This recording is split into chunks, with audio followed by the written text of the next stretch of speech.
Hello friends, welcome to Sunitha kitchen. ఈరోజు మన ఛానల్లో అన్ని రకాల టిఫిన్స్లోకి కూడా సూపర్గా సూట్ అయ్యే ఒక మంచి చట్నీ రెసిపీని చూపించబోతానండి. చాలా చాలా బాగుంటుందన్నమాట.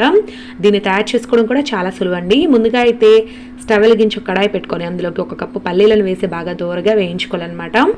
వీటిని లో టు మీడియం ఫ్లేమ్లో పెట్టి వేయించుకుంటే లోపల వరకు కూడా బాగా క్రంచీగా వేగుతాయి. ఒక 5-6 నిమిషాల పాటు బాగా వేపుకున్న తర్వాత చూడండి బాగా వేగాయి అన్నమాట. ఇప్పుడు మనం వీటిని పక్కకు తీసుకోవాలి. ఇప్పుడు ఇదే కడాయిలోకి 1 టేబుల్ స్పూన్ ఆయిల్ వేసి ఇందులోకి కట్ చేసిన టమాటాలు ఒక 5 వేసుకోవాలన్నమాట. మీడియం సైజ్వి బాగా పండుగ ఉన్నవి తీసుకోండి, చట్నీ టేస్ట్ అనేది బాగుంటుంది.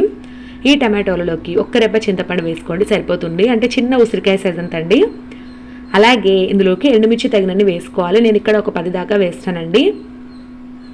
కారం ఎక్కువ ఉన్నవైతే కాస్త తక్కువ వేసుకున్నా సరిపోతుంది. ఇందులో మనం ఎండుమిర్చి వాడతాము, పచ్చిమిర్చి వేయమన్నమాట ఈ చట్నీలో.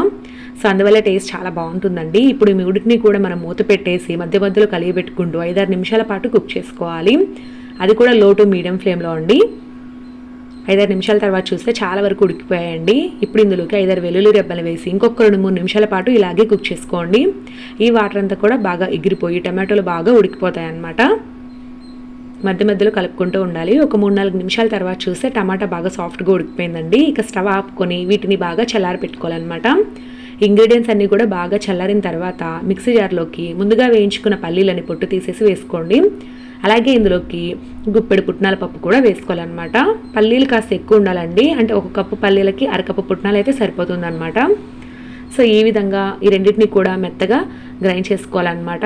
ఇప్పుడు ఇందులోకి ముందుగా ఉడికించుకున్న టమాటో, ఈ ఎండుమిర్చి మిశ్రమం ఉంది కదా అది వేసుకొని, అలాగే ఫ్రెష్గా ఉండే కొత్తిమీరని ఒక గుప్పెడు వేసుకొని, రుచికి సరిపడా ఉప్పు, కొద్దిగా నీళ్లు వేసుకుంటూ మనకు నచ్చిన కన్సిస్టెన్సీ వచ్చేంత వరకు బాగా మెత్తగా గ్రైండ్ చేసుకోవాలన్నమాట.